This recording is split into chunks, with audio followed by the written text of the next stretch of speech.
His Holiness would like to take some questions. Question. How do we manage it?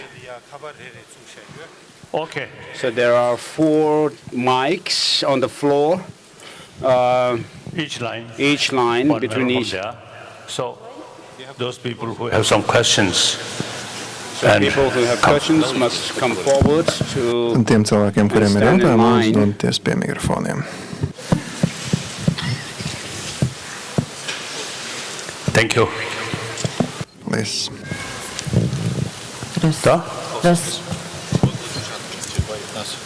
Start question. No. Let's start with the questions. Sāksim ar kādiem jautājumiem. Пожалуйста, начинайте задавать вопросы. Sākam lūdzu uzdot jautājumus. День добрый.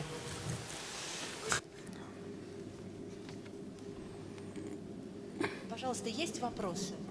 Да, здесь. И будьте добры, говорите погромче, пожалуйста. День добрый. Здравствуйте, Ваше Святейшество.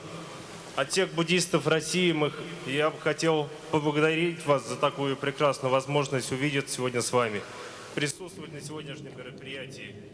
Vispirms paldies no Krievijas budistiem par iespēju piedalīties šodienas mācībās. First of all, we would like to thank you for your teachings today. We are very grateful to you. Thank you. Сегодня сюда приехали буддисты со всей России. Šodien šeit ir atbraukuši budisti no visas Krievijas, no Burjatijas, no Kalmikijas, no Tūles, no Jakutijas, no visiem Krievijas reģioniem.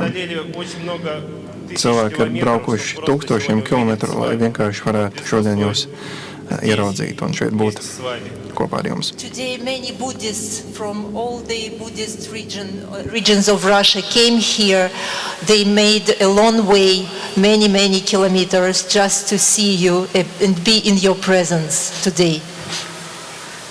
Но действительно, мы еще раз хотим поблагодарить вас за такую возможность, потому что действительно в Латвию приезжать действительно ближе и дешевле, нежели лететь в Индию. Mēs tiešām vēlamies pateikties jums par iespēju atbraukt uz Latviju, jo tas ir daudz vienkāršāk un lētāk.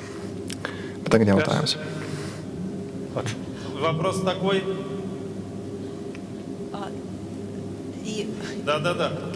Как вы относитесь к вегетарианству? Jautājums ir, kā jūs attiecaties pret veģetārismu?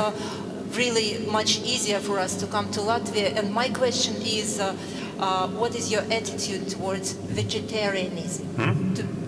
What do you think about being vegetarian? What do you think about people being vegetarians? Wonderful. Brīnišķīgi.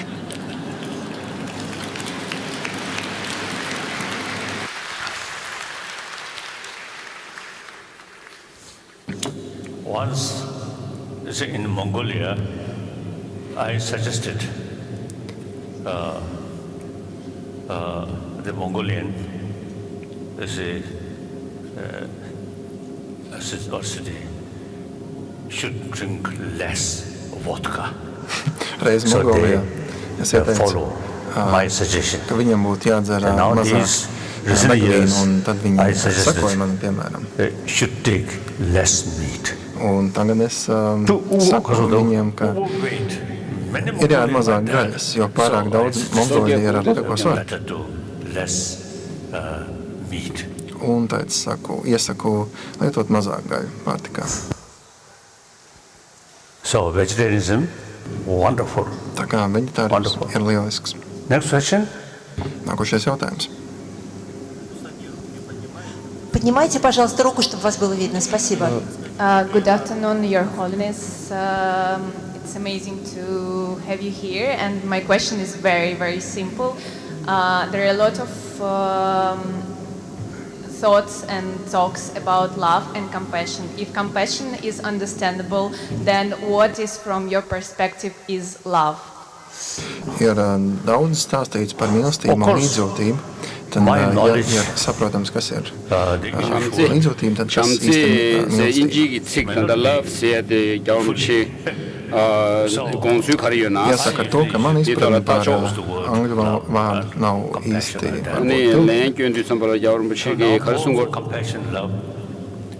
Genuine compassion and love You see, through reasoning, through training. Īsta mīlestība un līdzjūtība nāk caur pamatotu izpratni. So there was a biological factor, some kind of love and kindness or compassion. Bioloģiskie faktori līdzjūtībai, mīlestībai, tie parasti ir ar zināmām sautīgumu, jo mēs attīstam to parasti pret mūsu draugiem. That kind of biased love and compassion cannot reach your enemy. Un parasti mūsu līdzjūtība un mīlestība nesniedz pret mūsu ienaidniekiem. Irrespective, but the other sort of attitude, but consider as a human brothers, sisters. Bet patiesa mīlestība un līdzjūtība ir tad, ja mēs visi uztveram kā savus brāļus, māsas, kā līdzvērtīgas būtnes. Now, actually, it exists among the hospital. When some patient come, un to mēs varam vērot arī, piemēram, slimnīcās. Or they sort of concerned sort of official never ask what is your nationality. Kad pacienti ierodās slimnīcā, tad ārsts nejautā, kāda ir jūsu reliģija vai kāda ir jūsu izcelšanās un tā tālāk. Viņi vienkārši jūs ārstē kā slimnieku.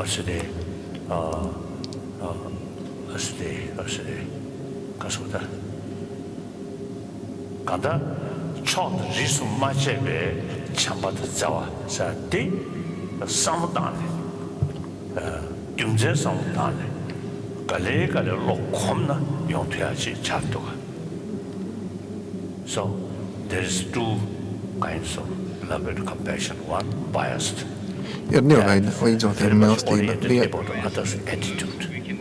The second one unbiased. Tā, kas ir nepiesārņota, to mēs varam attīstīt. Whether their attitude towards you, positive or negative, irrespective, still there are human brothers, sisters, or other sort of animal. They want happy life. Mums jāatcerās, ka ikviena būtne, cilvēki, dzīvnieki, neviens nevēlas ciest, visi vēlas būt laimīgi. Un, ja ir mūsu spēkos, tad mums ir jāpalīdz viņiem, ja nē, tad vismaz jācenšas viņiem nekaitēt. Un man šķiet, ka tikai mēs kā cilvēki varam attīstīt nesautīgu, īstu līdzjūtību mīlestību, jo bioloģiskā līmeņa līdzjūtība ir nosacīta.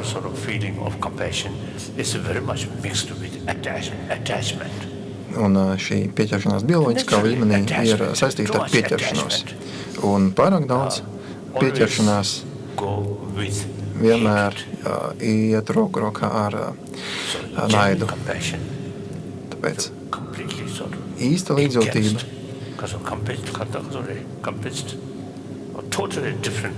ir pilnīgi atšķirīga no pieķeršanās. Next question? Nākošais jautājums. Do you need translation? Okay. Следующий вопрос, пожалуйста. Ваше Святейшество, еще раз большое спасибо за то, что есть такая возможность приехать сюда. Мы приехали из Санкт-Петербурга, и мой вопрос следующий. Вы часто говорите о несектарном подходе в практике буддизма. Вы могли бы, но, к сожалению, мы часто встречаемся с такой проблемой, что, например, последователи школы Гелуг и школы Нигма, скажем так, возникают некоторые разночтения, иногда даже конфликты. Вот вы могли бы пояснить, что на самом деле, наверное, разницы особой нет, чтобы вот как-то это все, скажем, разрешить вот эти споры, и чтобы все находились в гарmonии. Спасибо большое. Jautājums ir par to, ka viņa svētība bieži stāsta par nesektantisku pieeju mācībām, bet mēs varam sastapties ar to, ka ir, piemēram, dialogu tradīcijas sekotāji, ir citu tradīcijas sekotāji, un praksē dzīvē gadās, ka rodas domstarpības. Tad kā jūs ieteiktu pārvarēt šīs savstarpējās nesaskaņas un kā būt saskaņā vienam ar otru? Riga shogeg ngadu chujin kadul ngelu bichwa tempa jisen ser ga chibina shasha yasha yamari ta kansa ko sen kan driba kadul ya bena nimo chashana ji gedo zoche and gedo de lamde dikri saja chashana ta goyu ta mangche 대조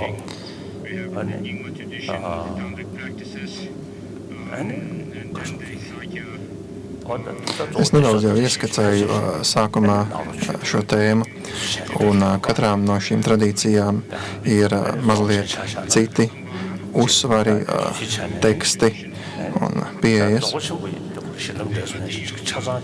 Dzogchen praksē, piemēram, ati-joga,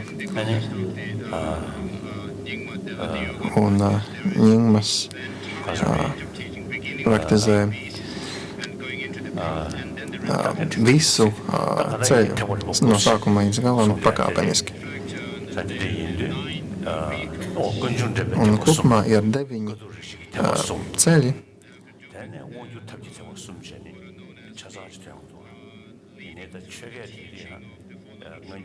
Pirmie 3 ved pa 4 cēlajām patiesībām.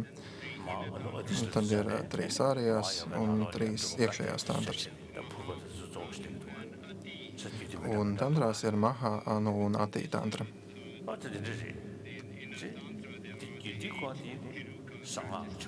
Un iekšējā tantrā ir 8 herukas prakses. Un tantriskās prakses ir slepenās prakses. Un tās ir domāts īpaši attīstītiem individiem.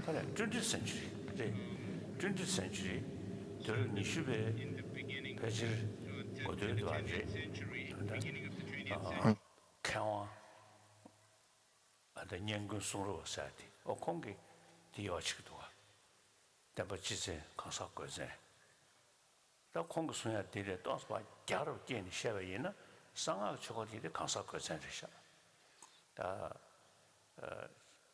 지 실기 바로도 심으로 써고 지대주 흉들이 도셔 흉들이 담바치센지. 자 디리 인도산에 네 벌금네 날렌데 취주 생각 하셔야 돼. 디샤야 금전디 응? 변호 사제 샤샤나 브로바로 토르 사제 남제 브로바 내전 쇼용 날렌데 개발 니가 차샤 그주 차샤나 먼저 다숨 전에 아니 마바 로잘리아 자 벤지 몽구야리 라마 벤지 몽구야리 또 나로버리 날렌제 벤지 청구승이 버요 야다 그래서 가담 차샤는 조지체네 and then in the Kadam, in the case of Kadam, it started with there of Master Atisha, and then in the case of Kaju and the Geluk tradition, we also follow the Kadam tradition, and therefore and then also Janang, and all these Tibetan Buddhist traditions, although were termed as Lamaism, but we all follow the Nalanda, Satya, Nyingma, Kachyu, Gelug, and Jonang. All of them are followers of the same teachings that have come to us through those of the masters of Master Nagarjuna and his disciples, as well as Asanga and his disciples. So we have the same tradition of the Nalanda monastic tradition. Otherwise, saying that we are following this and that tradition, which mainly have to do with the tantric teachings. I mean, if we make discrimination, it's not good. It's very unfortunate. And so today, in the case of the Shia and Sunni, for example, in the Islam tradition, there is lots of conflict. It is very sad. And in the case of the Tibetans saying we are follower of this tradition, that tradition, and causing lots of discrimination, it's very sad. И в городе Москве существует много общин по буддизму. Ваше Святейшество, я здесь. И в этой связи вопрос такой, хочу получить ваш совет.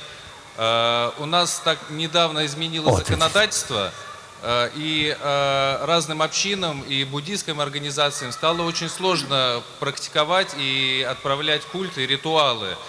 То есть фактически деятельность буддийских организаций наших приравнена к миссионерских и запрещена вне специальных учреждениях, то есть как храм. В городе Москве нет такого храма и никогда не было. Существует множество общин, но они, к сожалению, не могут никак объединиться, чтобы, наконец, хотя бы единственный храм был построен. Хотя у всех других конфессий храм есть в городе Москве. Прошу дать ваш совет, как нам это сделать, как нам осуществить вот эту, так сказать, возможность, да, и официально практиковать буддизм в соответствии с нашим законодательством. Долгих вам лет, спасибо.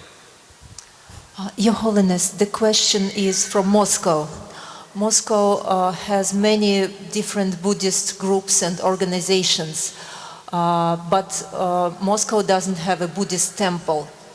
And the gentleman says that according to the recent changes to the Russian law, it is now very difficult to practice any religion if you don't have an official building, a temple. But Moscow cannot build a temple, a Buddhist temple, because there is no harmony and there is no common decision between these different groups. What would you advise to us so that we can build this temple and practice Buddhism openly? I think my advice is, I don't know. Diemžēl es nezinu. Usually,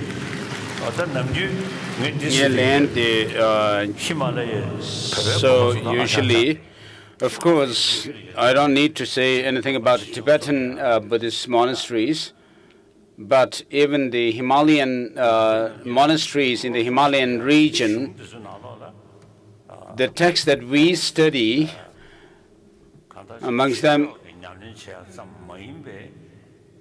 not only contains the practice of a religion, or maybe I shouldn't say like that, but with regard to the practice of the teaching of the Buddha, since we need to use reason to make transformation within ourselves, therefore, with regard to the reasons that we resort to, and what we need to understand is that the transformation is made within the mind, and there are lots of philosophical teachings for that purpose.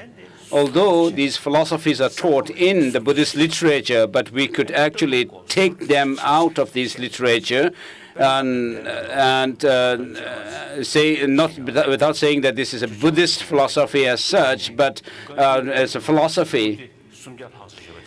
We could, from amongst the 300 volumes of Kangyur, the words of translation of the words of the Buddha, and the Tengyur, we could actually extract material for which concern with science, mainly about emotions and mind. And then there's the philosophical concept as the second aspect that we can extract from this is philosophy, which, for example, in the case of the two truths, then conventional ultimate truth, they don't necessarily have to be Buddhist idea as such. When it comes to, of course, teaching about the Four Noble Truths, then we can actually talk about them being the teaching of the Buddha. And so, with regard to philosophy, there is the which can also be extracted from these texts, and then there's the third content, which is the religion.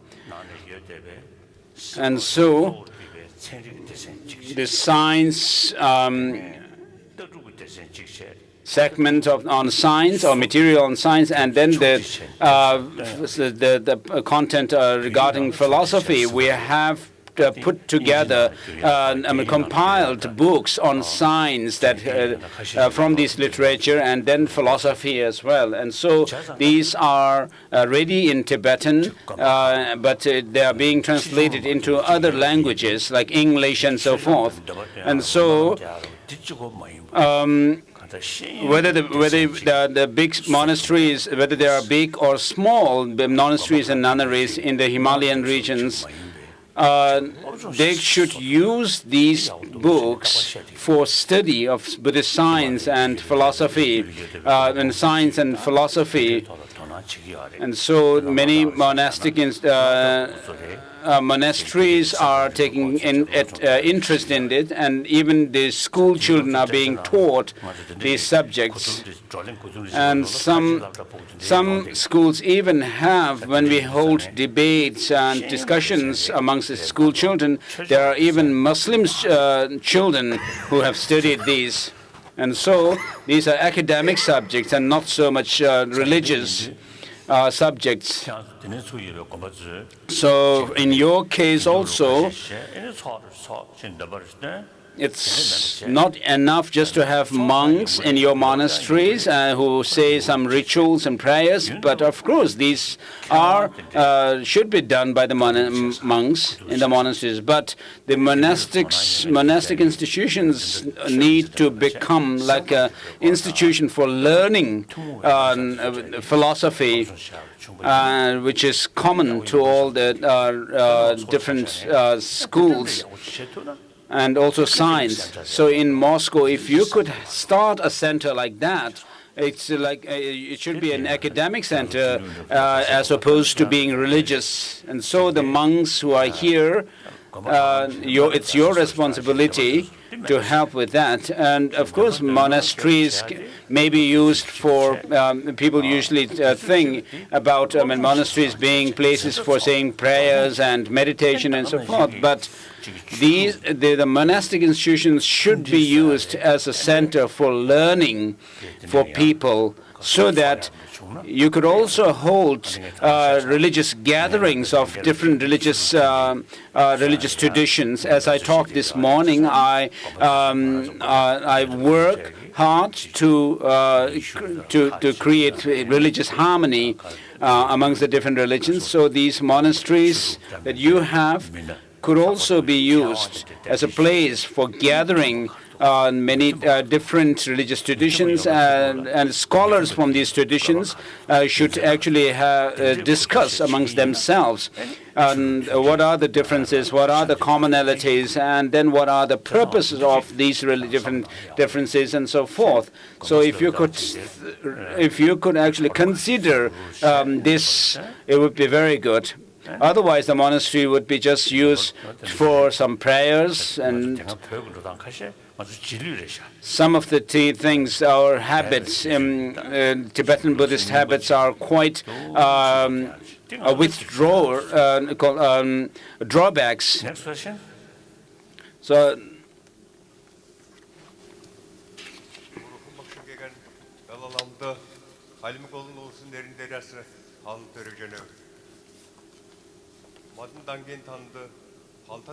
oh.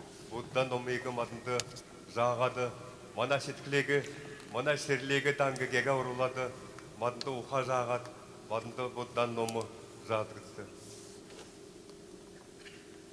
Onu tandı, nereye şülgen, umuşakar seçenev. Я, Ваше Высочество, мы прибыли из Калмыцкой Республики, чтобы выразить вам свою благодарность, чтобы вы знали, что калмыцкий народ всегда ждет вас, всегда помнит вас, и в сердце, и в душе, и в голове всегда мы держим ваши поучения, ваше наставление. Я из Калмыкии прибыл народный поэт Владимир Нуру. Хочу зачесть свое стихотворение, посвященное вам на родном языке. Урухым бакшин, егана далаламды, Буддан омин, әруінді күріксін, Бурухым бакшин, егендан мөрги, Зурға зөйлен сәкүсін болсын, Зуынқа гегені әдісті күрті, Егіл күн сеткілден сүмі, Әнін асындан тасқасын болқыла, Зүрхэн болгоор хараа нурж сүлгэн олж авахын лавта бурхан багшийн гэрэл сэрэл I think shorter. өдө талрааж Shorter. эцэн тарна сүмө болгоор сүзэг амлаад сүрийн дөнгөр сансар секна бурхан багшийн I think this is not time for reading poems. Простите, This пожалуйста. question. У нас нет времени слушать длинные стихи. Мы бы хотели увидеть вас в Республике Калмыкия. Будет ли такая возможность? Your Holiness, this is a poet from Kalmykia Republic. He was wishing you long life and wanted to express how deep you are in the minds and hearts of the Kalmyk people. And he requests you please come to Kalmykia. Ваше Святейшество, доброго вам дня и долгих лет жизни. Радуйте нас подольше. Волнуют два простых вопроса. Едите ли вы сами мясо и как вы относитесь к цветочным магазинам?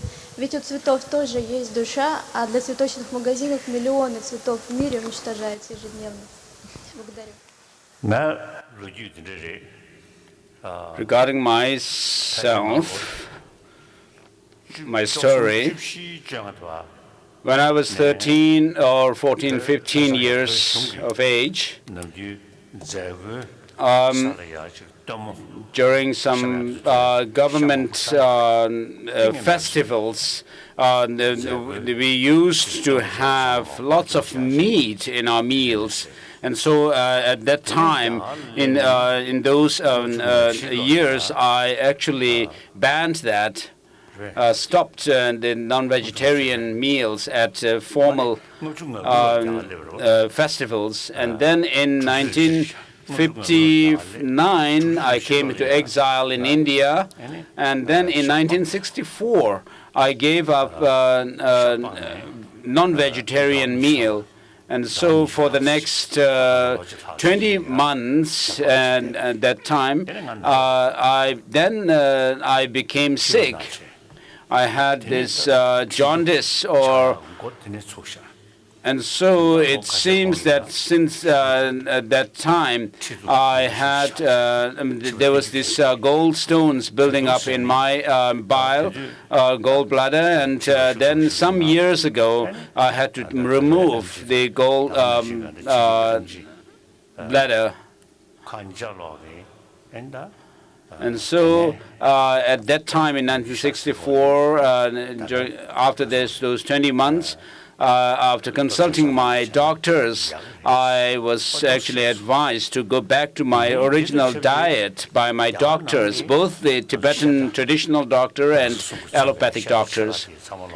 And then in our big monastic institutions, monastic universities, the monks are not served, and from their common kitchen, not served non-vegetarian. And then also in the schools, and also in our Tibetan settlements in India, in exile, we didn't start poultry farming, and then right from the beginning, or fishery and pig farm and so forth. And therefore, we were concerned about the taking life of other sentient beings. Although there were offers to help from some benefactors to start these farms. But we didn't accept those offers.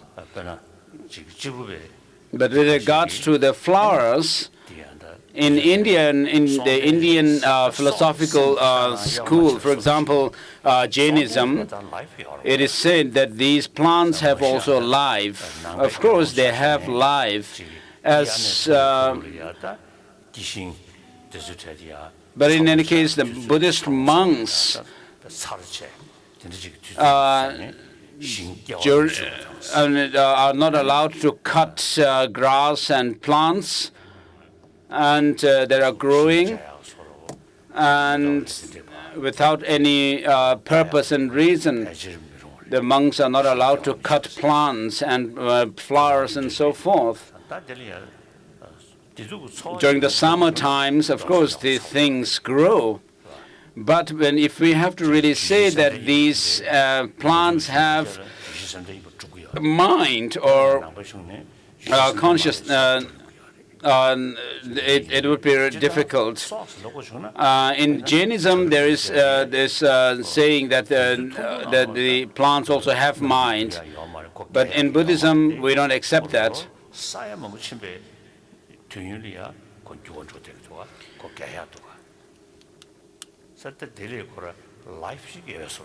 So if we look even at the mountains, of course, we can't see real obvious changes within some years, but after centuries, then we may be able to see changes happening in them. So that also could, if we accept plants having mind, they could also be said to have mind, but that's not possible. Our children wonder if Dalai Lama can be reborn as a woman, as a female being.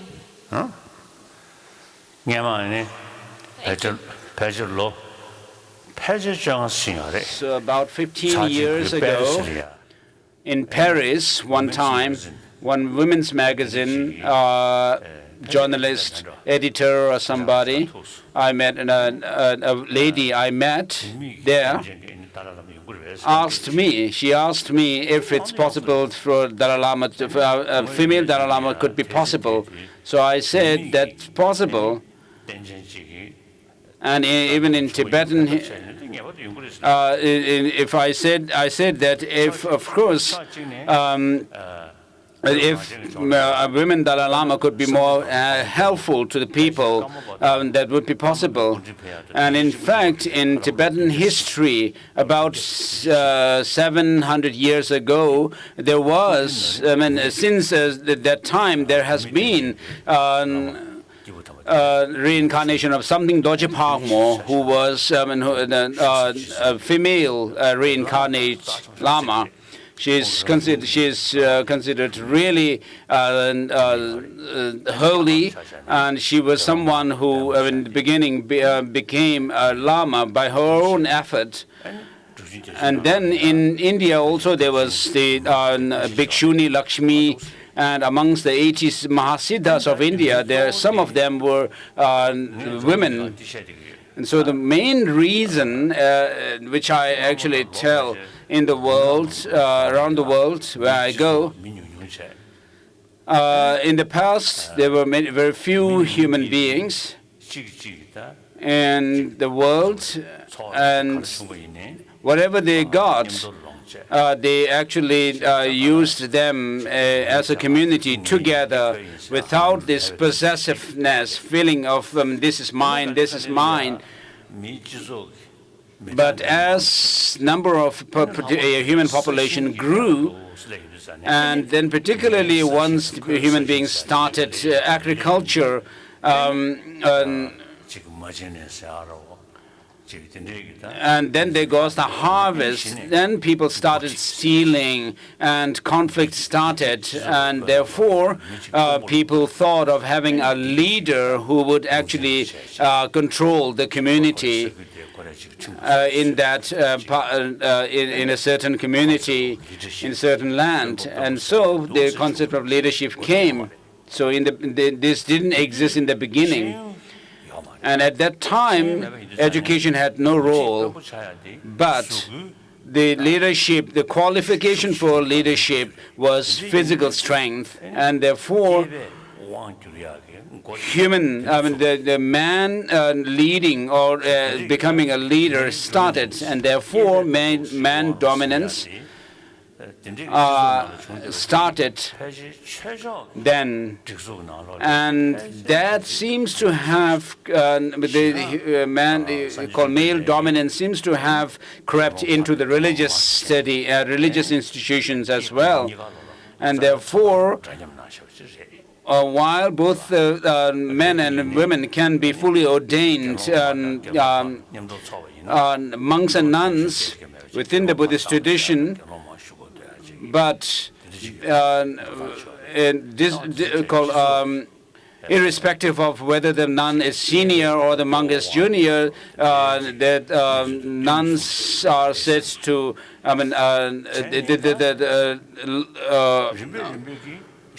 or discipline, or the women have to sit below the men. But as education started, then even now today in this world, there had been, because of education, many countries have and had called women leaders. And so education gives us equal opportunity. But today, in today's time, the world is lacking in love and compassion. We are not lacking in any other things like our wealth and education, but love and compassion. And so at such a time, as I said this morning, it is important, as I said this morning also, it's important to have the education on love and compassion. And therefore, we need to have some program and for the promotion of love and compassion. And for that, women naturally, biologically, are most sensitive, have the greater sensitivity to others' pain. This is what the scientists, through their experiments and research, say these days.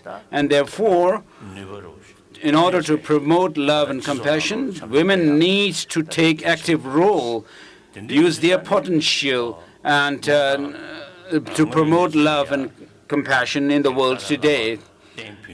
And therefore, in such under such circumstances, if Dalai Lama, a women Dalai Lama could be, Dalai Lama could be more of a greater service to humanity in this project, then of course women Dalai Lama is possible. But whether the Dalai Lama institution remains or not, as early as 1969, formally, I have mentioned that whether this institution continues or not will be decided by the Tibetan people. If the Tibetan people, which the Dalai Lama institution, of course, has been here in existence for several centuries now. If the Tibetan people decide it's no more necessary, then of course this will not continue. I have no concern about that. Whether if it's beneficial, then it will continue. If it's not, then it won't. Some people think that Dalai Lama institution is something very important, almost like indispensable for the Tibetan culture. The institution itself started only about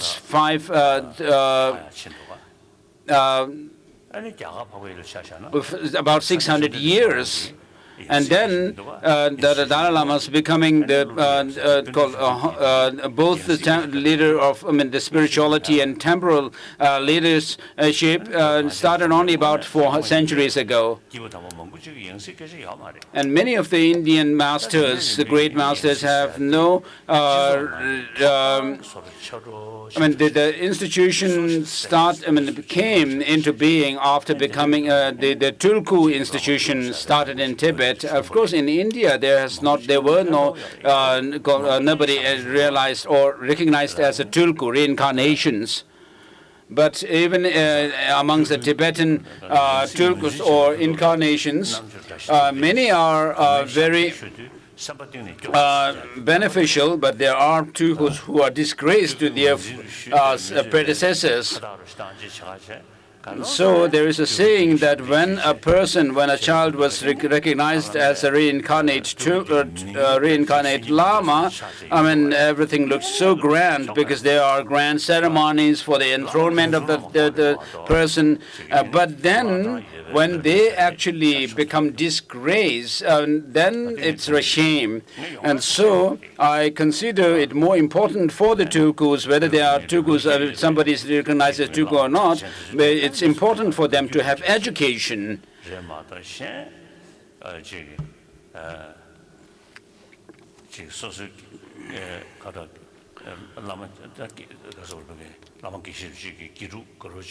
So if some Lama or Geshe has many students, for example, and the students actually ask for the reincarnation of that Lama to be recognized, this is something of a thinking or mentality of the old society, and this is not necessary.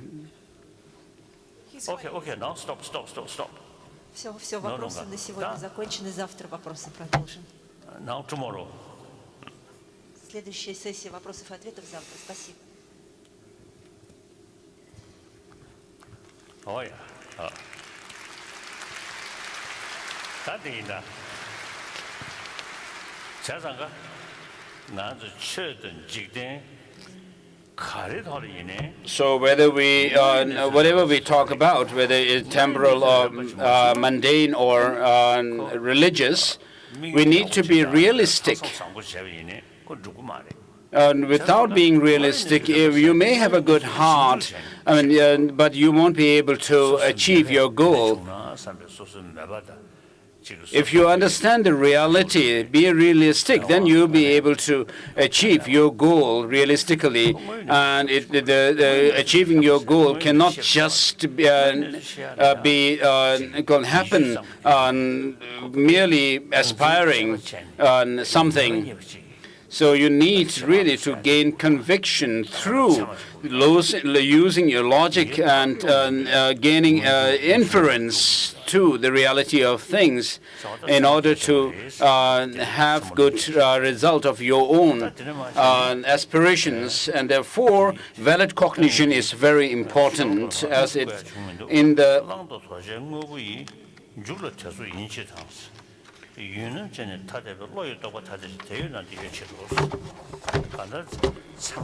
so what is to be adopted or what is to be discarded, that verse, I don't know which number it is, but that the verse starting with those lines are very important.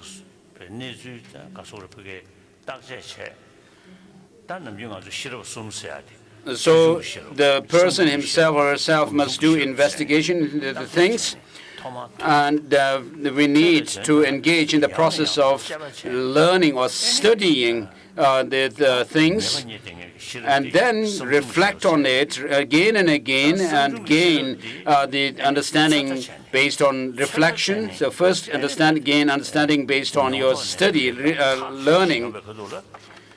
And then through the reflection and gaining conviction,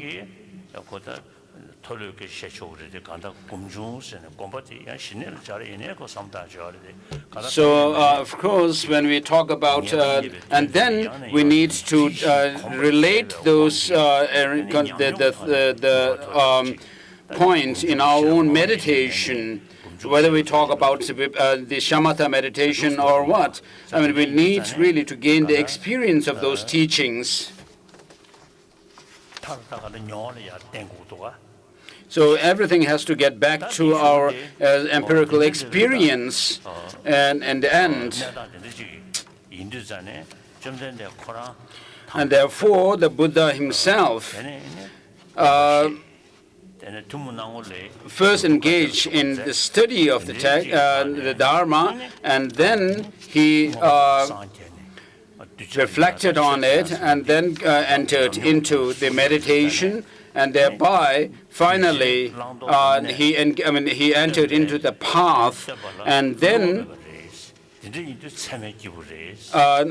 from his own experience he is able to teach others, and therefore he is someone who is reliable in terms of his teaching from his own experience. And therefore, this is also relates to the that of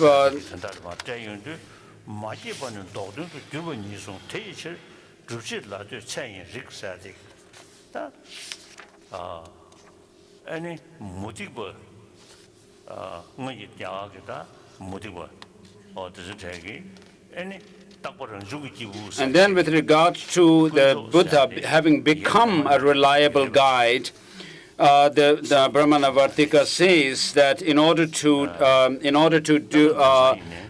refute this thesis that he was not born from causes and conditions,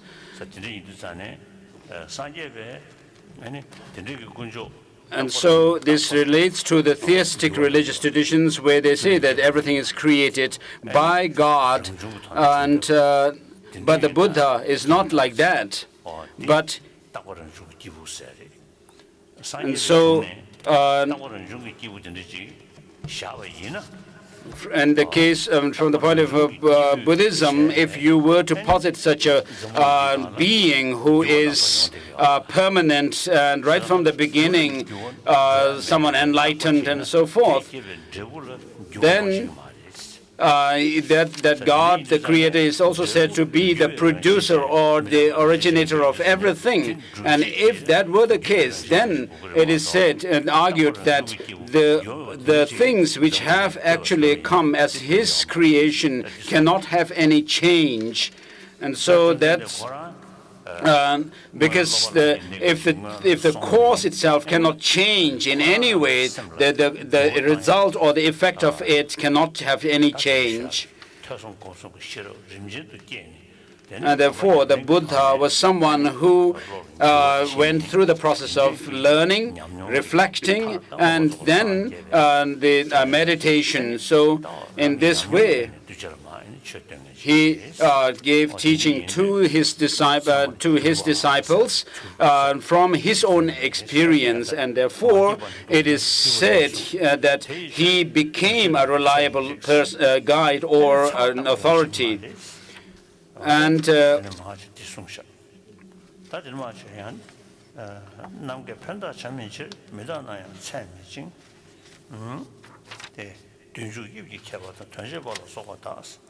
that any doesn't jugoda, Jigi Kavar, Tangazo, the Kunjo Yebe Drujilia, that Chipanamedor Zutepora, a Cero, Niazen Yedeva, the Zute, the Chabobo. So with regards to the verse number 10,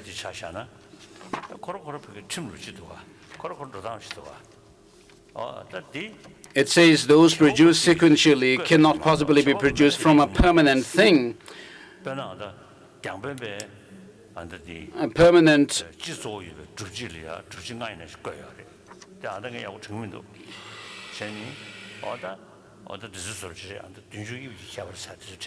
So in the case of the Charvaka school of thought, they have actually said that things have no causes, but they appear or they arise by chance.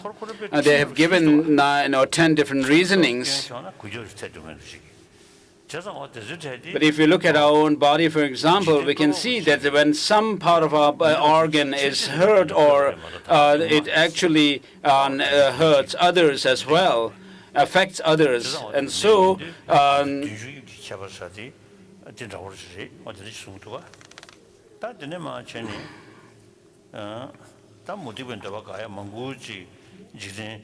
and from this verse down, there are many different reasons that are given.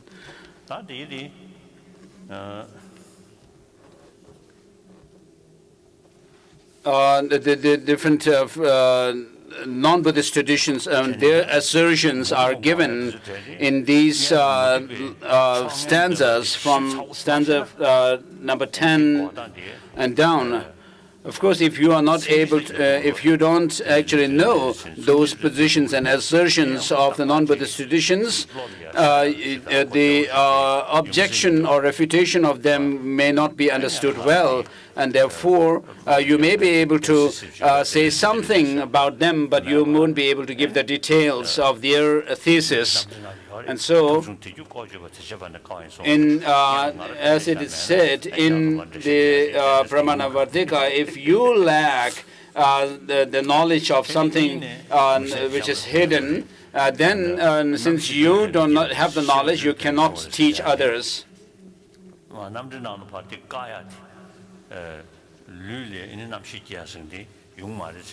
So in Pramanavarttika, there is also a refutation of the body being the cause of our mind.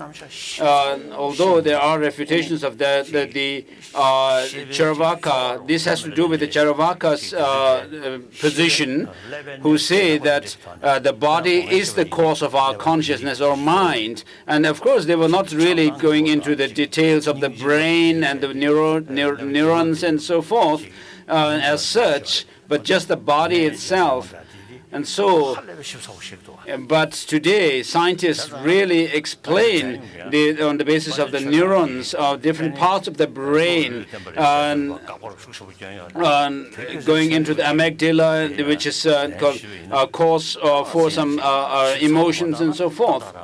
So I feel that because of this detailed explanation of the scientists these days, we really need to think more detail about how, the refutations found in Pramanavarttika. Because the sensory perceptions, it's very clear that the sensory perceptions are somehow related to our brain, the neurons, the different parts of the... When some part of the brain is damaged, it also affects our senses.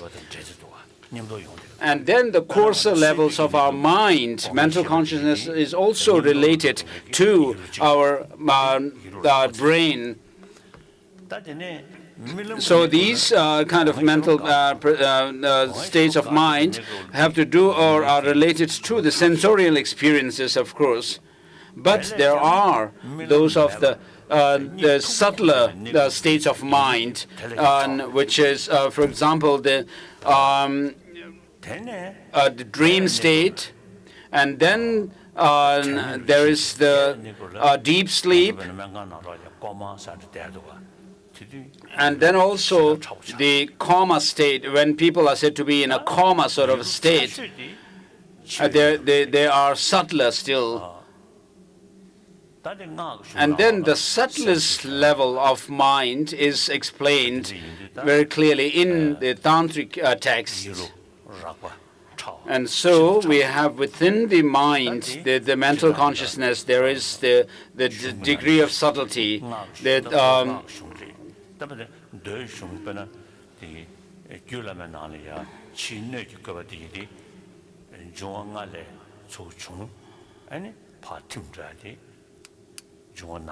and then in the case of the elements from which the different elements evolving from one from the other, such as the wind energy, then the fire, then water, and then the earth. And then when they dissolve, the earth dissolves into water, that into fire, and that into wind.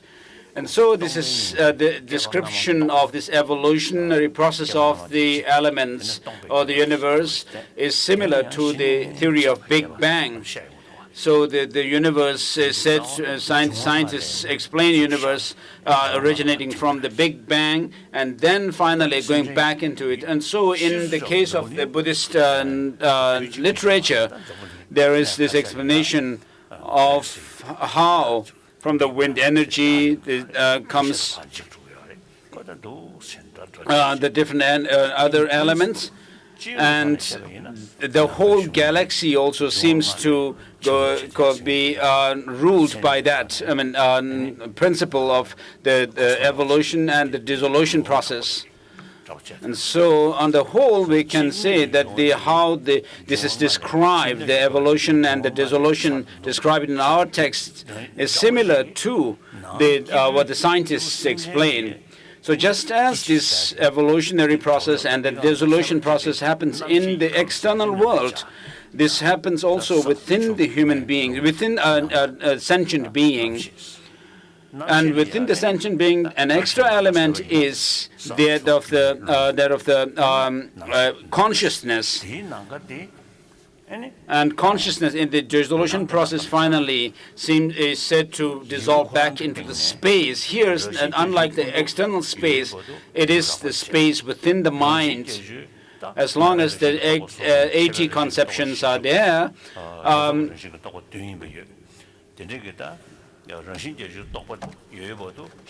As long as the 80 conceptions are there, then the coarser level of mind also persists. And then when it is said that the space and dissolves into the consciousness dissolves into space, I mean, there is the subtle state of mind, and so within that space there are the 4 degrees of subtlety within the subtle mind. And so we go through the process of dissolution where the 80 conceptions dissolve into the whitish appearance, those dissolve into the reddish increase, and that dissolves into the near attainment blackish, and then that dissolves into the all empty state. And so just as there is this evolutionary process in the external world, likewise there is this evolutionary process in the within the sentient being. And then at the time of the death, the clear light of state, at which stage the person is, or the being is not yet dead, but dying, going through the dying process. And so at that stage there is this clear light state of mind. And in the last over 50 years in our exile life, there have been many people who died and who actually stayed in some kind of a meditative state. And during that period of time, the body of the person who is clinically dead, and of course, remained very fresh. My own abbot for my monastic bhikshu ordination, my abbot Ling Rinpoche, the Vajradhara Ling Rinpoche, stayed in that state for 13 days. And there have been there have been many other people who have actually stayed in that state of clear light. This is a phenomenon which the scientists are not able to explain yet. When when a person is dying, what happens is the blood circulation stops because the heart stops pumping, and therefore the blood doesn't go into the brain, and then there is brain death. And so the person is considered to be a corpse. But even after that state of clinical death, for several months, weeks, 1 or 2 or 3 weeks, I mean, the body of the person still remains fresh. Some people, before they die, before they go through this dissolution process, they were very weak physically. But once they start staying in this state, the phenomenon called Thugdam, the body becomes very fresh. So there have been such cases. And so some of my friends, scientists, have started some project to actually research this phenomenon of Thugdam. So clinically the people are dead, but the body still remains fresh. So how does that happen? In order to explain the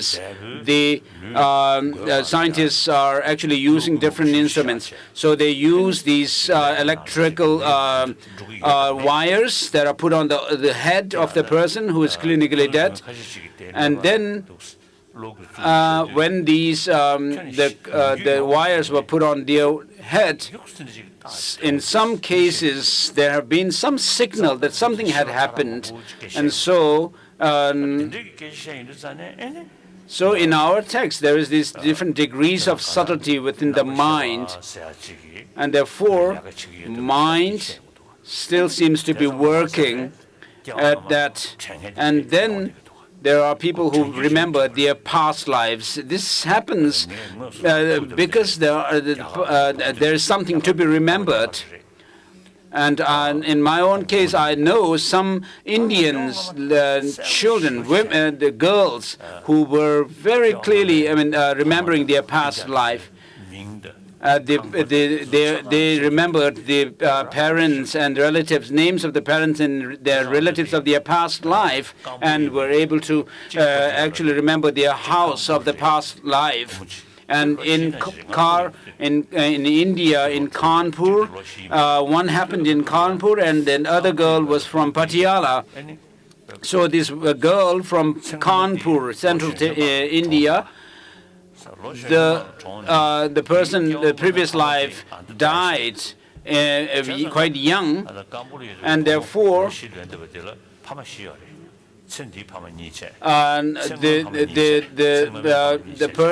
her predecessor in the previous life had the parents of that life, previous life, were also alive. Therefore, she had 4 parents: two parents from this life and 2 from the previous life. And so, regarding myself, I seem to have remembered some of my past life. And my mother told me some stories that I was able to remember my past life. And but today I am even not able to remember what happened yesterday. And so, when in our childhood, what happens is the past life memory is quite clear. And as the body grows and the experiences of this life take over and become stronger and stronger, the past life memory seems to decline and then fade. And then some of my friends who meditate, Dzogchen meditators, told me that when the grosser level of their mind kind of subsides and the subtle mind manifests, they were able to remember their past life. Usually, in their normal life, they were not able to remember their past life. But when they were able to sit in single-pointed concentration, meditation, and the active coarse level of mind becomes rather dominant, and the subtle mind becomes manifest, they were able to remember. Then I have some American friends who are able to stay focused in single-pointedly in meditation for 3 hours at a stretch or so. And so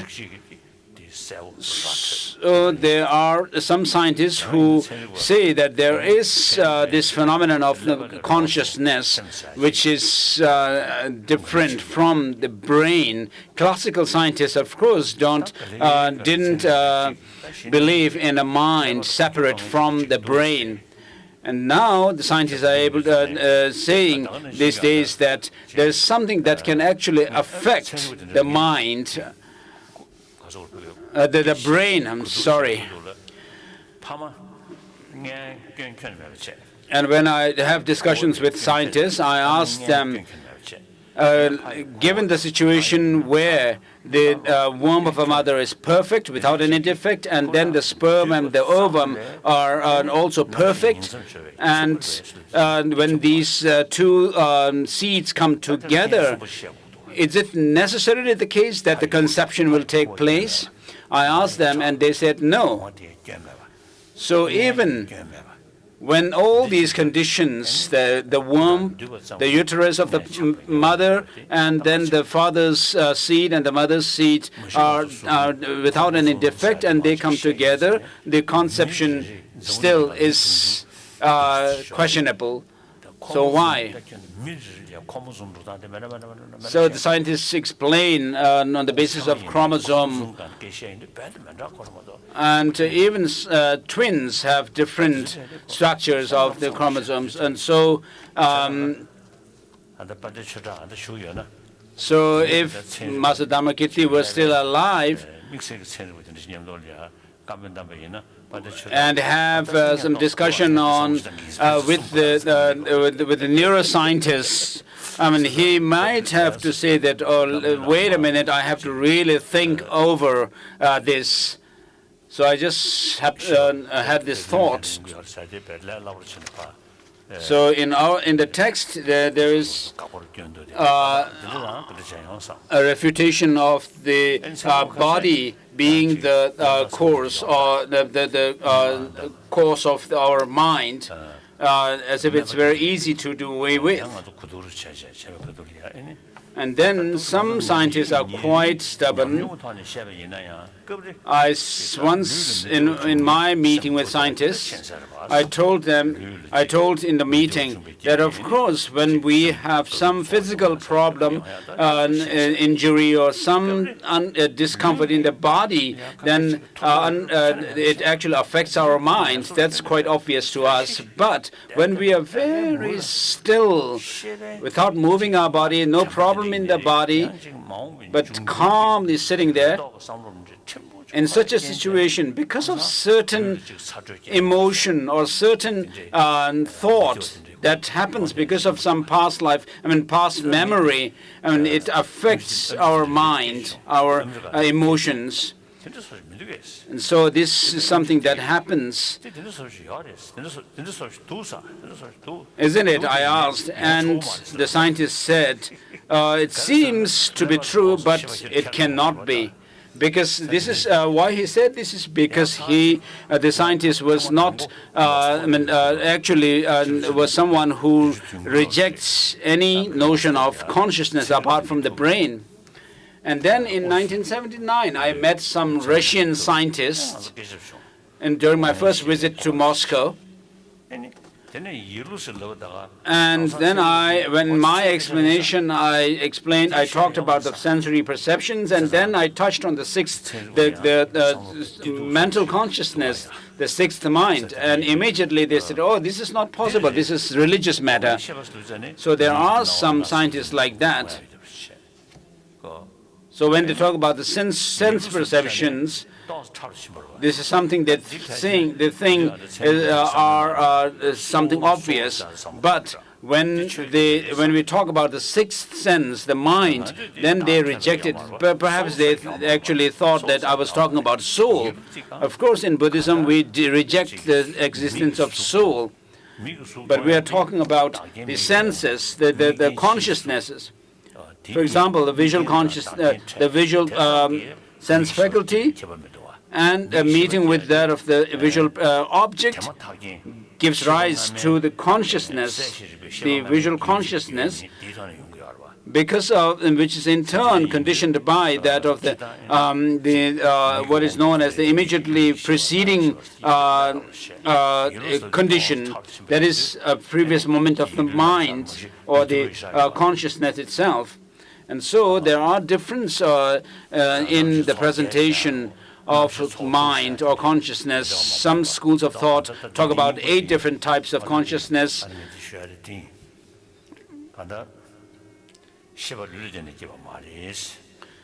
So in other words, the Dharamkirti says that the mind does not come from the body.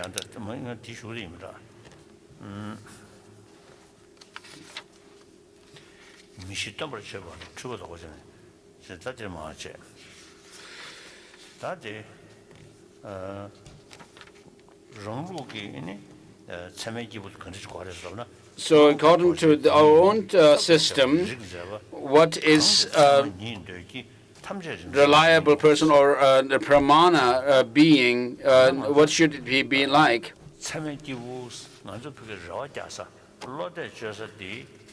So someone whom we rely on is not someone who can show miracles, but someone who is able to teach us what are to be avoided or discarded in our practice, and what are to be adopted, from the coarse to the subtle to the subtlest level of these. So Master Nagarjuna says that the elimination of karma and delusions is there is by eliminating them there is liberation, and karma and delusions come from our inappropriate mentation, and these in turn come from the fabrications and so forth. And so the fact that we talk about how to overcome these negative emotions and what causes negative emotions and our pains and so forth has to do with our own experience of pain and pleasure. And therefore, the teacher here who has to be reliable one, an authority on these, has to be someone who can teach us without mistake the subtle workings of the mind and what are to be adopted and what are to be discarded. And regarding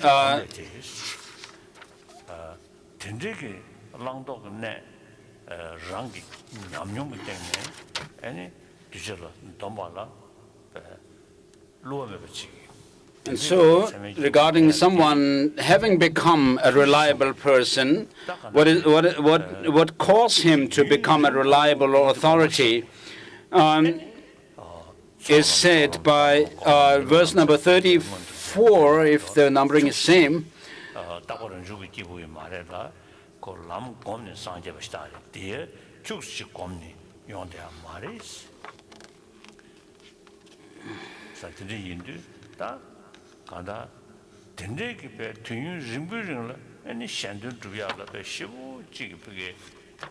So this person is not someone who is permanently knowledgeable about everything as such, but having gone through the training of mind and having overcome all the defects and all the faults within oneself, and also realized all the experiences of the purification of negativities and knowledge of all. So what makes someone become like that is, Master Dharamkirti says, is because of the meditation and cultivation over many eons, the great compassion. So great compassion becomes the reason for that person to become a reliable authority. And so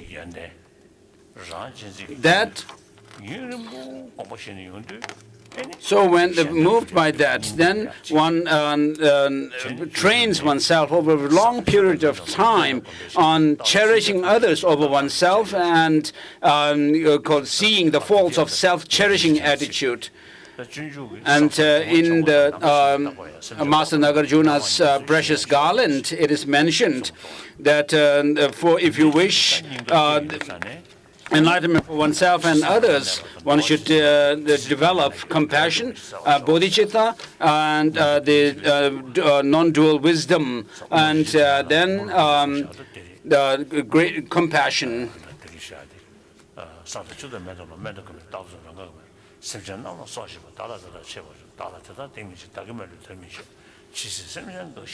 And Master Nagarjuna says, may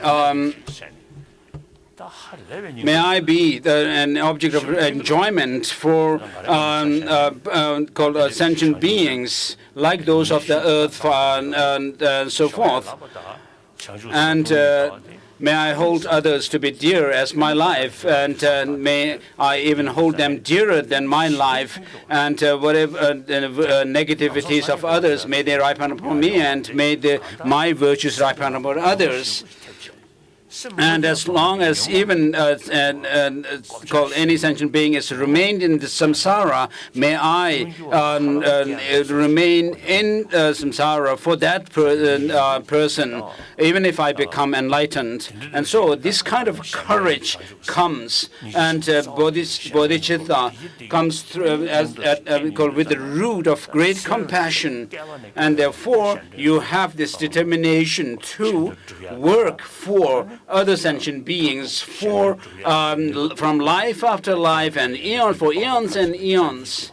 And so through that kind of training, what you gain or achieve in the end is that of omniscient state of Buddhahood, and therefore this verse.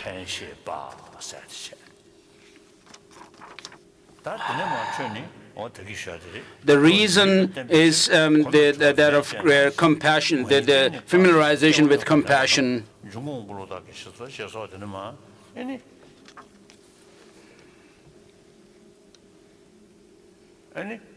And then there is this refutation or objection from the others.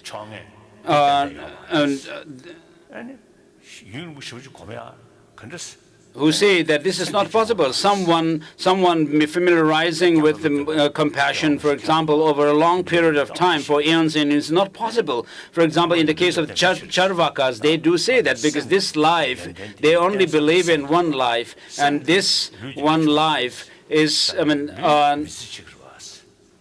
this one life we have a consciousness or a mind. This mind itself is based on the body. And therefore, how can there be life after life? And so, because they don't believe in the life after life, they say so. And therefore, Master Dharamkirti goes into this argument for past and future lives. He proving that past and future lives are do exist. And so, to sum up what he says, as I said earlier, the doctors say that just because the two seeds of the father and mother come together, conception in the mother's womb is not guaranteed. And therefore, there must be a third case, third factor, which could cause the conception. And therefore, we say that there is the Bardo being in this intermediate state, which actually conceives in the womb. So this Bardo being is also termed in as the smell eater, and so that is attracted. So with regards to the mind, this has to be explained on the basis of the mind, and therefore, since the mind changes, it shows that it has come through causes, and therefore, the being who conceives in the mother's womb must have a previous moment of its consciousness, which is about to conceive in the womb. So, of course, this can be, this is possible to explain on the basis of the memory. So this shows there is a consciousness. So when there is a change in the consciousness, it shows that it's subject to change because of causes and conditions, and therefore it is impermanent. And therefore, within the cause, there is a substantial cause and the cooperative condition. Even in the external world, we can talk about the substantial cause of a flower with the help of sunlight, manure, water, and so forth. And then the different colors of the flowers also have are called the results of the different manures and the fertilizer and so forth that are used as well. But when it comes to talking about the substantial cause, it is this seed of the flower, and that seed itself comes from another flower that preceded it. And then if we trace the substantial continuity of the substance of that seed, it has come from Big Bang time. So even with regard to our body, the subtlest particles, if we were to trace the continuity of these subtle particles, they also come from Big Bang. And even before Big Bang, when there was the empty space, there is the space particle. And with that space particle also have their own continuity in a space before, and particles before that. And therefore, the Big Bang also could have come from its own causes. And therefore, in the 400 verses, it is said that when you look at the beginning of these particles, and there is no beginning, we cannot actually pinpoint something as a beginning. So the physical objects must have their own homogeneous cause, which are physical particles. So likewise, just as physical things have their own substantial cause, which are physical substances, likewise the consciousness must have its substantial cause, which is not physical or matter, but a consciousness. If you posit matter as the first moment of a consciousness or cause, then the consciousness has to, consciousness, there has to be a matter. And so just this is not possible. And so just as the external material things come from their own homogeneous causes, likewise the consciousness also comes from its own homogeneous cause.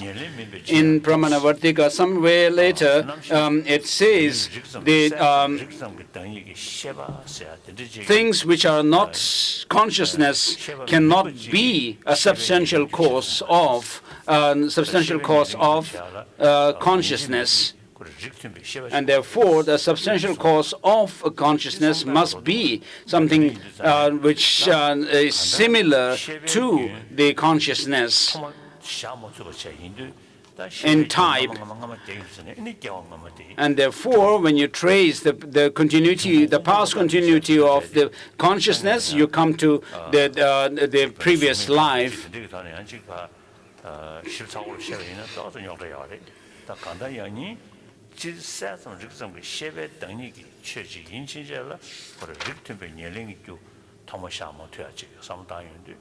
And in the Pramanavarttika, there's also the use of the logic that our breath and the faculties and so forth also have their continuity in the past life. But that could be quite problematic if we bring in the question of the formless realms. And there are many arguments to against the non-Buddhist traditions.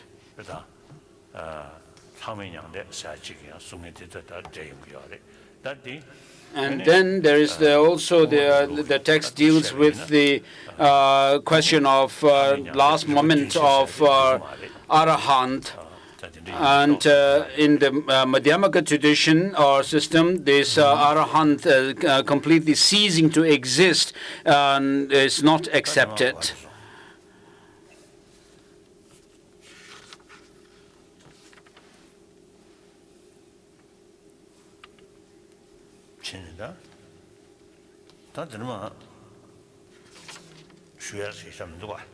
So there's nothing much that I can explain from verse 35 or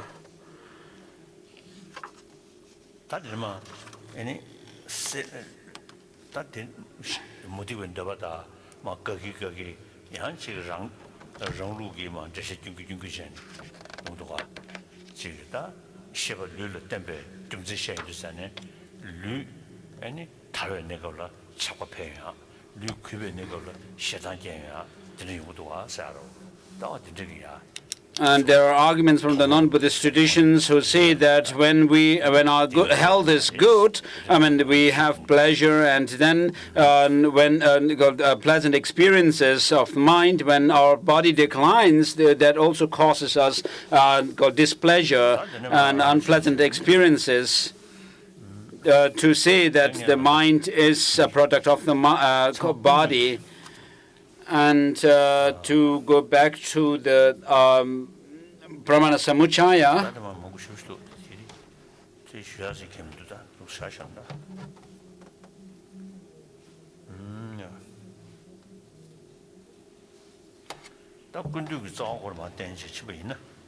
so to go through the Pramana Samuchaya itself, I don't know, we have the text.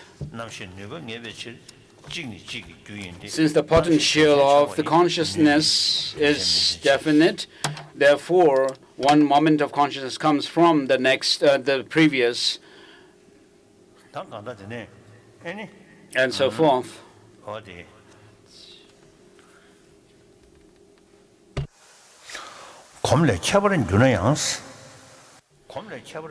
So, though differences are made through familiarization,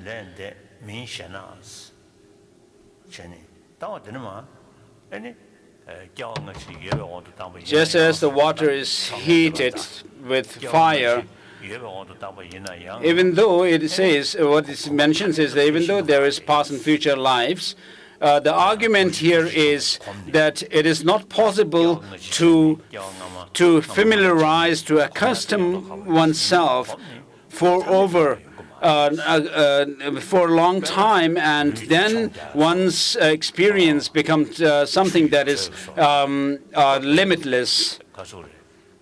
So this is not possible. Because even if you do some exercise, you cannot, your skill cannot become something that is infinite. And then when a water is boiled, and it's boiled, so much, then what happens is that it evaporates, and then no more water is left. Therefore, the argument is that there is no limitless increase of one's experience. Like these examples, for example, in the case of attachment and anger, we cannot talk about these increasing infinitely. So these are being answered. So it is said that one's skill of jumping and also the warmth of the water and so forth, because they are reliant on a basis which is coarse. If you were to train for some skill, for example, jumping, the jumpers has to exercise, physically do exercise.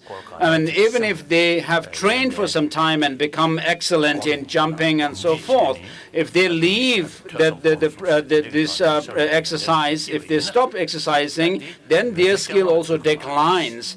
And in order to come back to the same level of skill, they need to train physically. But in the case of training the mind, once you have trained for something and you have actually become stable, you have reached the stability of the training, and then you don't need to put extra effort further like you have to do in the case of the physical exercise.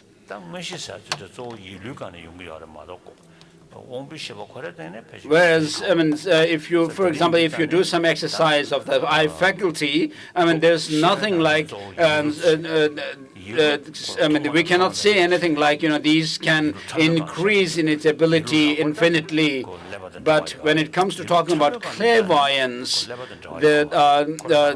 you may be able to talk about these increasing infinitely because they have as their basis the mind itself. And therefore, the mind can increase in its ability to know things, to understand things infinitely. And then there is the question whether there is an end of the consciousness. In certain philosophical schools within the Vaibhashikas, there is the saying that is, after becoming an arahat, someone who has reached nirvana, and when someone dies, there's nothing more left of that person, consciousness or body or anything.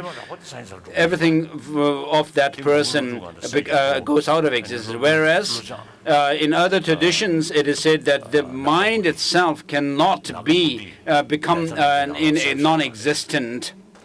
In the case of Nagabodhi's, one of his writings, he said that as long as there are three visions of whitish appearance and so down to the blackish near attainment remains, and you will not reach the Buddha state of Buddhahood. But as these three, as you become called absent of these three visions, then your mind will become a Buddha's mind. And therefore, the reason for the consciousness to go into that Buddha's mind, there are three. One is that the basis, the support or the basis of the mind is stable. And then the second reason is that once you have familiarized with certain practice, then you have become familiarized in it. Then you don't need extra training to reach that state again.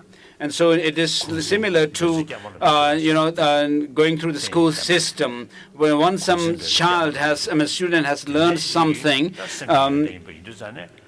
and the knowledge has become stable. I mean, it remains in the person without having to put extra effort to learn it again. And therefore, this shows the stability of the support.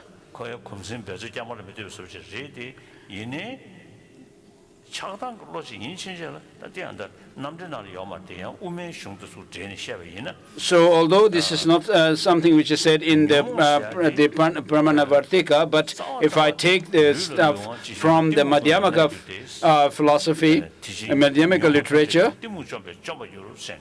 it is said that just as all other faculties, sense faculties or sense spheres are permeated by bodily sense faculty, likewise confusion or ignorance permeates all other negative emotions. And therefore, this ignorance serving as the cause, you have the coarser level of grasping at some self. And so there are those negative emotions such as grasping at some coarser self of a person, which comes as a result of this ignorance, whereas there are other negative emotions such as attachment and anger and so forth, which go concomitant with this ignorance.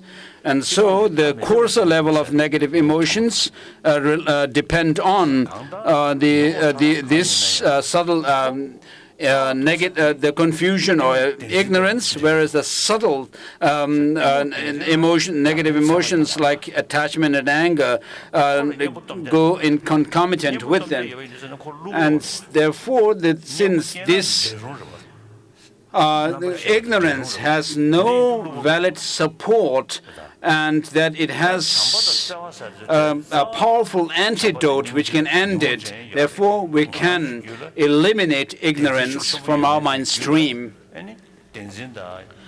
So when we as ordinary beings who have a very strong sense of grasping at some true independent existence, it's possible for us to have some compassion or faith which are afflicted.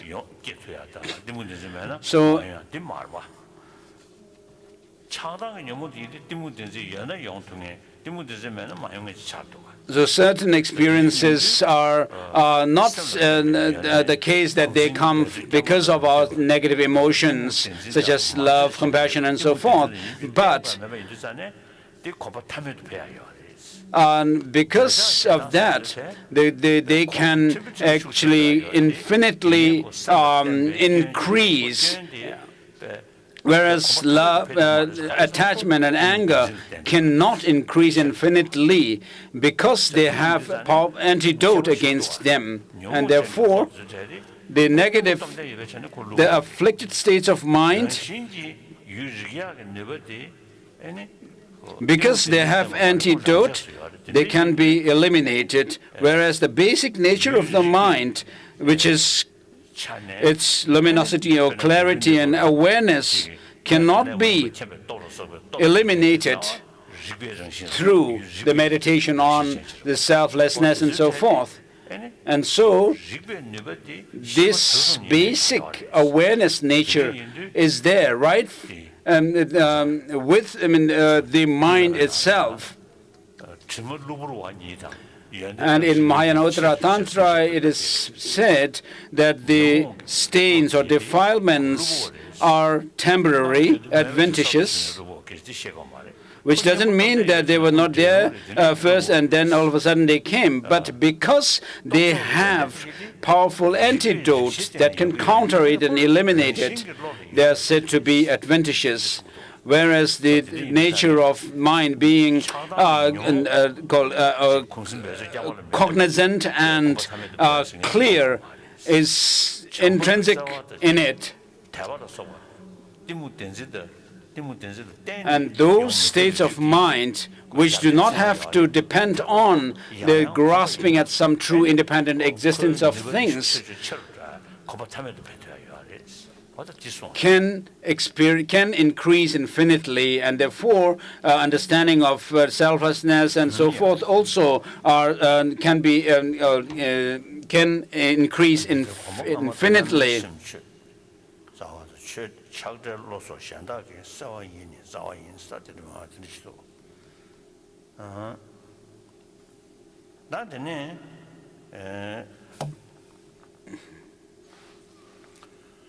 다 얘기한다. 참을 줄과스 돌아 펜셔가 사디기 아니 제가서 두부스 자와스 조부스 당문소 in the Dignagas verse, the Buddhas are said to be also motivated by altruism to benefit sentient beings. So that shows that of the excellent courses bringing up or giving rise to a reliable person.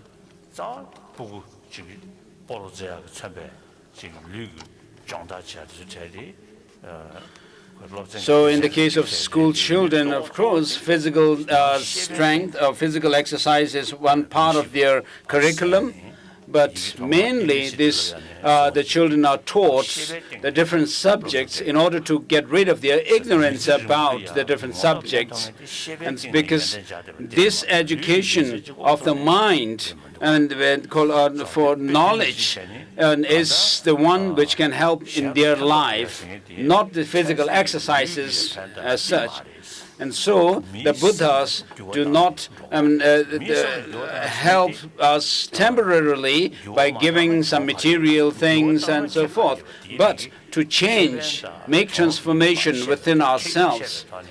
And therefore, how they make this transformation, cause us to transform ourselves, is by showing what are to be practiced and adopted and what are to be discarded. And therefore, in their action, they give teachings.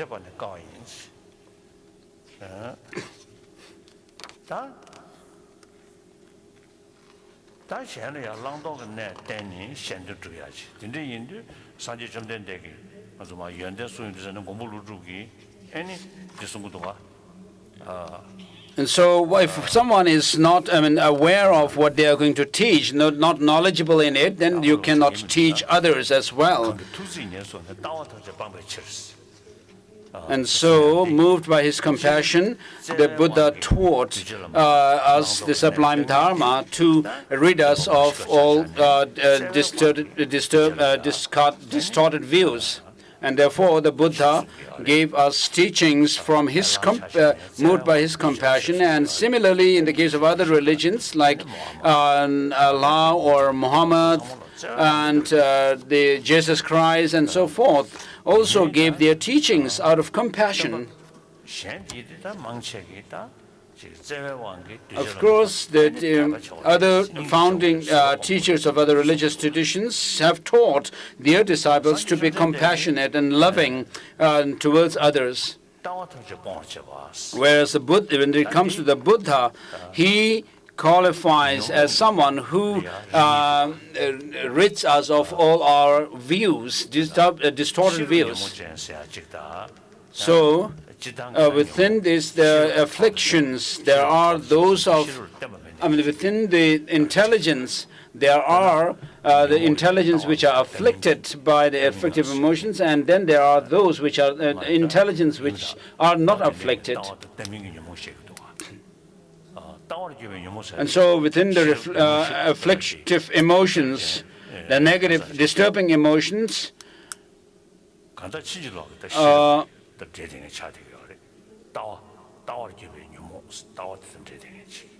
there are those which have to do with views, and there are those which do not necessarily have to be based on views.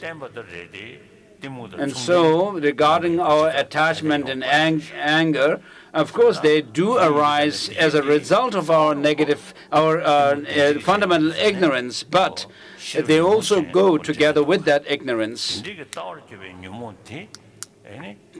And so this kind of ignorance, or this negative, disturbing attitude must be overcome through our wisdom. And unlike using certain temporary counter forces to attachment and anger, for example, in order to reduce our attachment, we can sometimes meditate on those of the repulsive nature of our body and so forth. And so within the antidotes, there are the antidotes which actually counter directly those of the negative emotions. And then there are those which kind of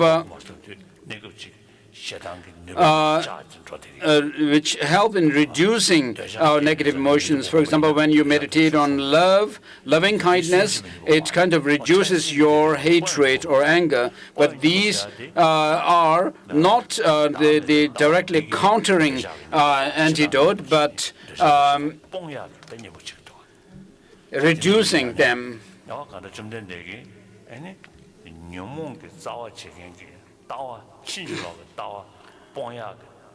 And so we need to, in order to overcome our distorted views, which serve as the root of all negative emotions, in order to overcome that, we have that of the wisdom, realizing how things really are.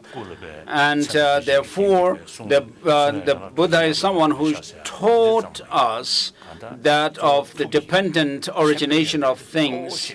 And so when our Indian masters and so forth have praised the Buddhas, they pray in their writings, they do so by praising the quality of the mind of the Buddha. In the case of Master Nagarjuna, for example, in this verse, he says, I pay homage to the Gautama who, moved by his compassion, taught us the sublime Dharma in order to rid us of all disturbing, distorted views. And then he also praises the Buddha in the 60 stanzas of reasoning that the Buddha taught dependent origination. And so there's no other way to help sentient beings in order to do away with their ignorance, their negative emotions, other than making them understand the reality of things. And therefore, it is said in the sutra that the Buddhas do not wash away the sins of sentient beings, nor do they take away the suffering of sentient beings, like taking out some thorn stuck in our feet or something, and nor do they shift their own realization into others, but by teaching how things really are, that they lead sentient beings to liberation, the path of liberation.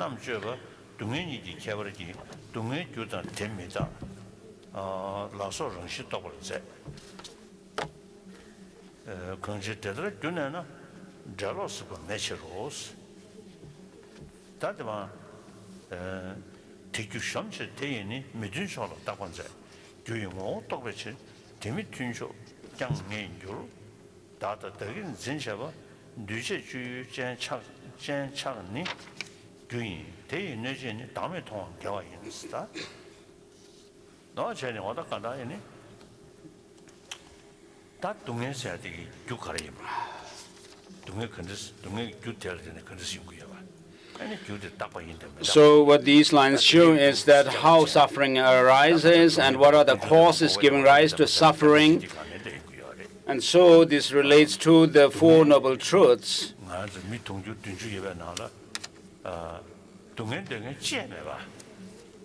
So there's none amongst the 7 billion people who want suffering, but we cause ourselves suffering. Although nobody wants suffering, we cause suffering to ourselves, although we don't want suffering. This is we will not cause ourselves suffering because of wanting to have suffering, but because we are ignorant, we cause ourselves suffering.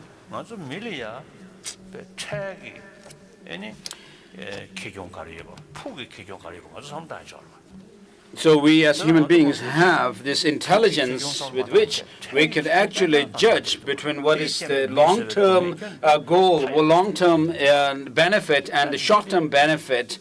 And we can actually see the pros and cons of things, but we still create lots of problems for ourselves. So this is because we are lacking in education of our transforming and increasing our ability to think positively, and we need education for moral ethics in our education systems, which doesn't mean that everybody has to be taught religion as such, but we need some education for our developing and cultivating this warm heart.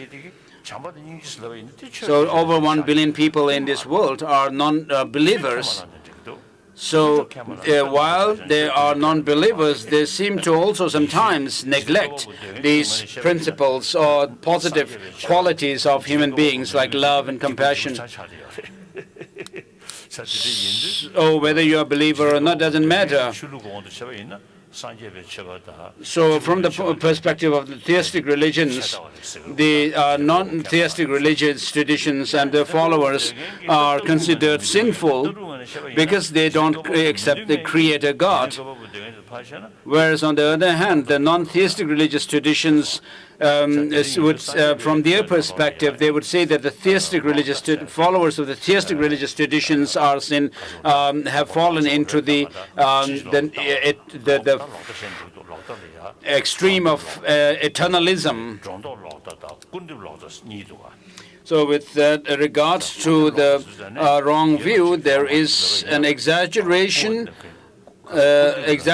way of looking at the things, where they say that something that does not exist exists, and then there is a nihilistic view as well, where you say something that exists does not exist. And therefore, in order to understand the things well, you have to do investigation into the nature of things.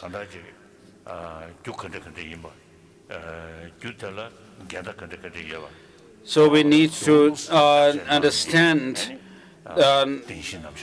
what causes suffering and what are the counter forces to those causes, and therefore the Buddha is someone who shows us from his own experience what are to be practiced, adopted, and what are to be avoided.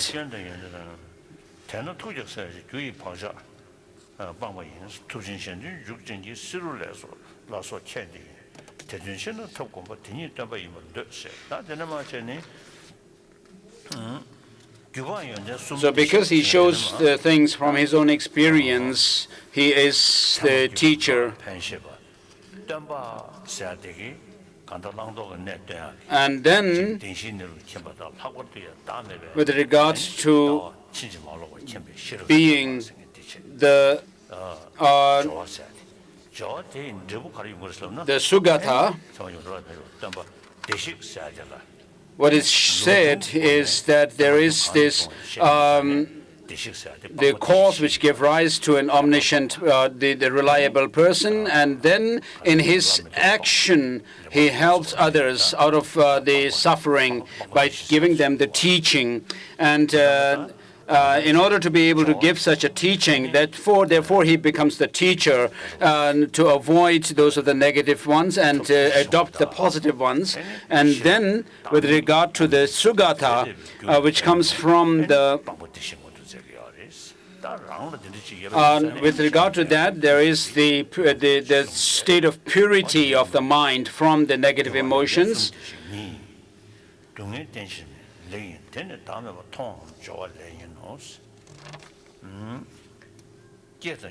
So verse number 139 down.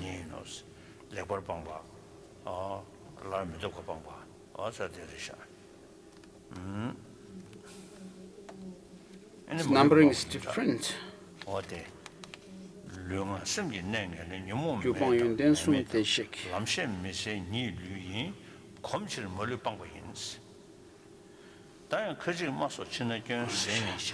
Practicing the means to accomplish the purpose is accepted with the teacher. Since following the accomplishment of the two, compassionate intention, the teacher selflessness, the Sugata, favorable with personal, and ensued the former two said to be the causes. And then the verse 139, the cessation of the causes with the three qualities, indeed Sugata, the one gone to bliss. Since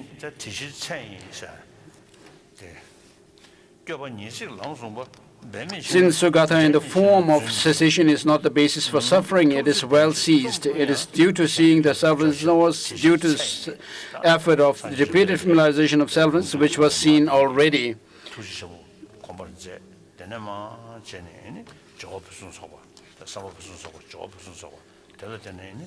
And so, since the Buddha himself familiarized with the causes for becoming enlightened, he was able to show what are to be adopted and what are to be avoided from his own experience of having overcome all the negativities. And then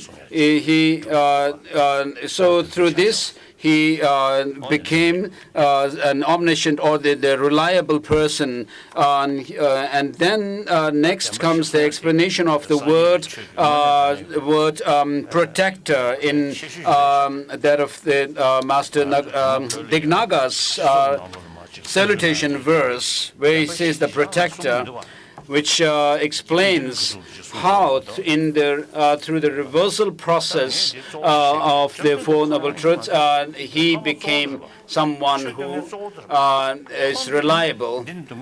So with regard to that, this text touches on the Four Noble Truths, which is very important teaching of the Buddha. Sometimes we don't teach or explain much of the Four Noble Truths, but he was someone, the Buddha was someone who actually gave us the instruction on the Four Noble Truths, which are very important.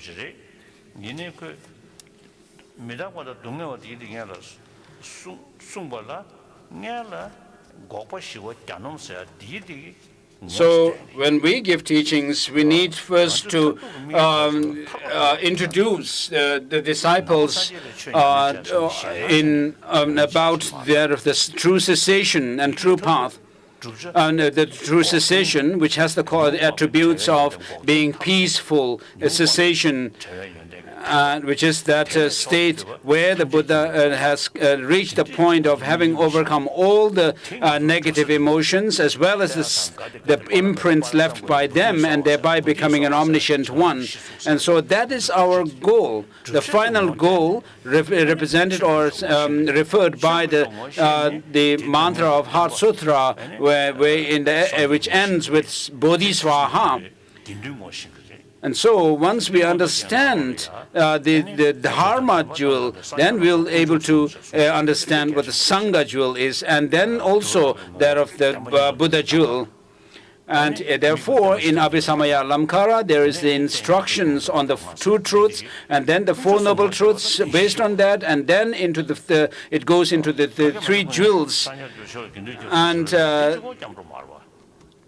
So when we do our practice of taking refuge, it's not just enough to say, I take refuge in the Buddha, I take refuge in the Dharma, and so forth, but we need to really understand what the Buddha refers to, what the Dharma refers to, and the Sangha refers to. I mean, the Buddha gave his teaching on suffering in the Four Noble Truths, not to tell us that, oh, if we do sinful actions, we'll be led into the lower realms of existence and so forth, but to actually create fear in us, but by introducing us to the reality of how things are. In order to understand that, the Buddha gave teaching of suffering and so forth. And in Tibet, we were really ignorant. Many people were really illiterate, and therefore the certain teachings were given on the basis of that kind of mentality of people.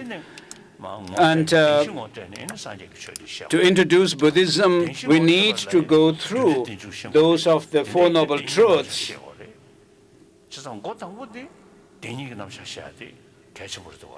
And so we need to actually understand the Two Noble Truths in order to understand the Four Noble Truths well. And therefore, to understand the principle of taking refuge, we need to understand the Two Noble Truths, two truths, the conventional and ultimate, and then on the basis of that, understand the Four Noble Truths, and then what is meant by the three jewels, taking refuge in the Buddha, Dharma, and Sangha.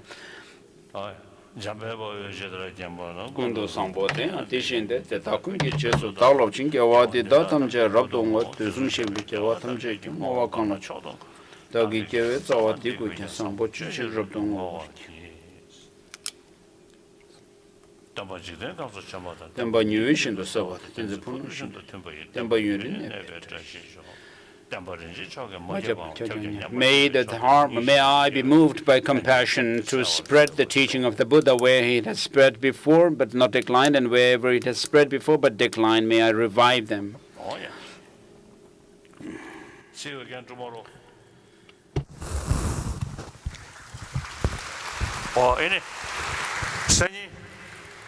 So tomorrow,